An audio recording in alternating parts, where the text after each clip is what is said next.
We've been coming to Sedona since 2016. It's been the one trip our family keeps coming back to, through the busy years, through kids growing up faster than we're ready for. Then COVID hit, and the tradition paused. This spring, we finally came back.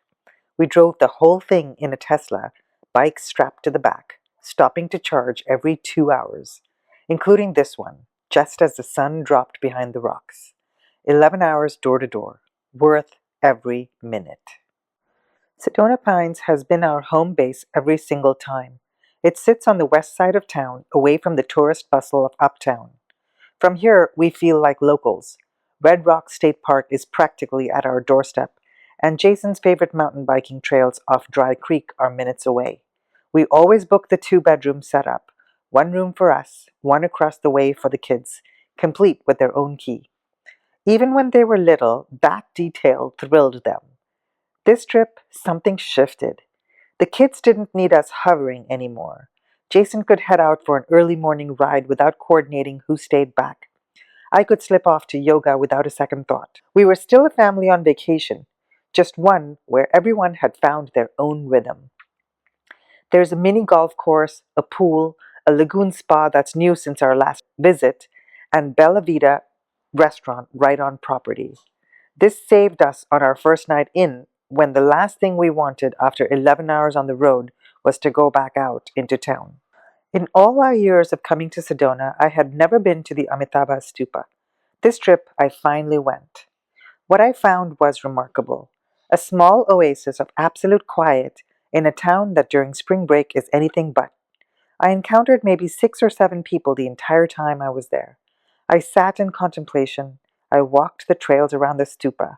I stood before a stunning Shakyamuni Buddha carved from a single piece of Balinese mahogany.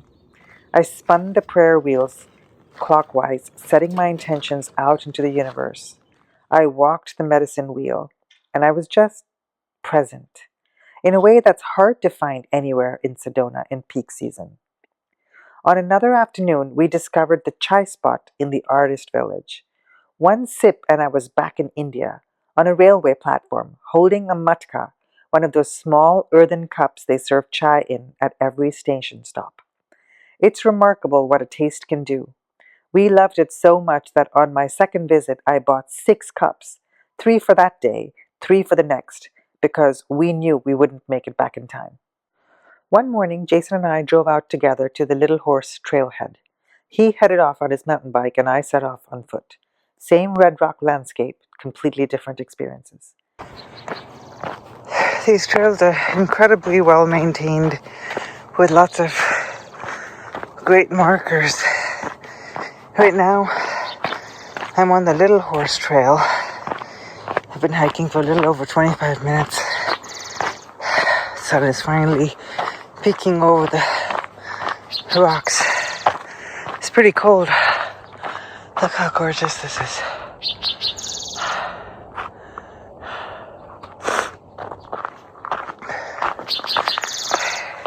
I can see a house not too far away. Imagine waking up to this in your backyard every day. Incredible. This trail is so different from the California trail that I did a couple of weeks ago. This allows me to be a little bit more short-footed, but my gaze is still down because I don't know if I've said this, but I have a torn tendon. I have a tendon resting in the tear of another tendon in my ankle. No chance of it healing because the healthy tendon is in the way. So eventually I'll have to have surgery. Putting that off for now. I don't want to be off my feet for 6 weeks. And it's my right foot, which would mean I won't be able to drive. Not fun. I picked up Broken Arrow, then followed the signs into what locals call the Hog Network, a connected series of trails with the best names in Sedona. High on the Hog, Hog Heaven, and Hog Wash. All join up, all looping around Twin Buttes. I went counterclockwise, which kept the sun off of me for most of the morning. At one point, the trail briefly deposited me into a quiet neighborhood before picking back up again, which I loved. Just me walking through someone's street, red rocks towering above the rooftops, and then back into the wilderness. These trails are technically mountain bike trails, which means you will share the path, but there's more than enough room. But the trail was secondary to what I felt out there. There is something about moving through Red Rock country, the silence, the scale, the color, that makes you feel simultaneously very small and completely held. Sedona has a way of reminding you that you're part of something much larger than your own life. Go early, pay for parking at the machine when you arrive. By the time I was leaving, cars were lined up waiting for our spot. So, I know that people say that there are energy vortices in Sedona, and I definitely believe that to be true because I can't tell you how many issues we've had with navigation. Sedona's food scene rewards the patient and the spontaneous in equal measure. Our first night in, Bella Vita Ristorante at Sedona Pines saved us. After 11 hours on the road, we weren't going anywhere. But Berry Divine became its own ritual. Acai bowls in West Sedona, cold and fresh after a morning of hiking or yoga. Pisa Lisa has become a tradition too. Their pizza is just that good, and we keep going back. One evening we wandered uptown without a reservation. We struck out at Elote Cafe, struck out at Hidden Cafe, and walked across to Shorebird and walked straight in. No wait, elegant room, exceptional cocktails, and really beautiful food. We went back to Elote for another night, and holy moly, worth every attempt. Their elote is extraordinary, and the whole experience delivers. After our family hike at Red Rock State Park, with everyone jonesing for tacos, we ended up at Tortas de Fuego, which has fabulous margaritas, excellent street tacos, and great energy.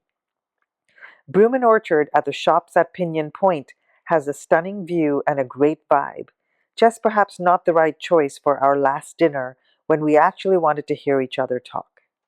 Beyond the food, Sedona is covered in art. Sculptures in the roundabouts, galleries throughout Tlaquepaque, the artist's village on the banks of Oak Creek that has been a Sedona landmark since the 1970s. Galleries in Uptown. The whole corridor is alive with creativity. On another day, we stopped into Prescott for the day. Underwhelming after Sedona's vibrancy, the Verde Valley is a muted gray-green landscape by comparison. But the Prescott Artists Gallery and a few smaller galleries were worth the wander.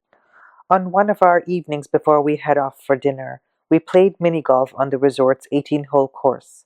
All four of us, competitive and laughing in equal measure.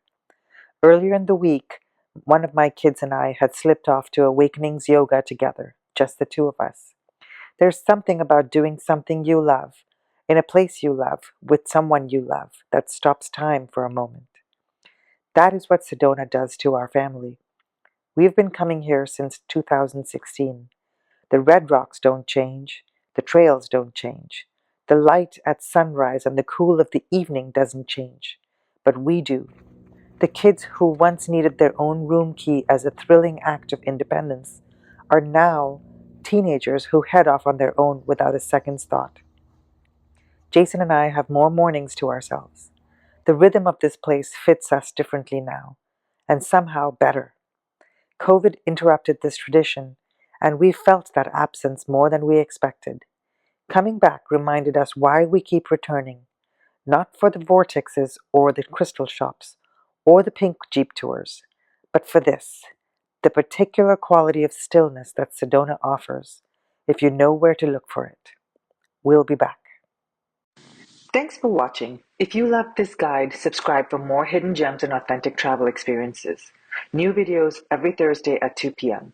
Until next time, keep gallivanting, and remember to savor the world mindfully. one bite at a time.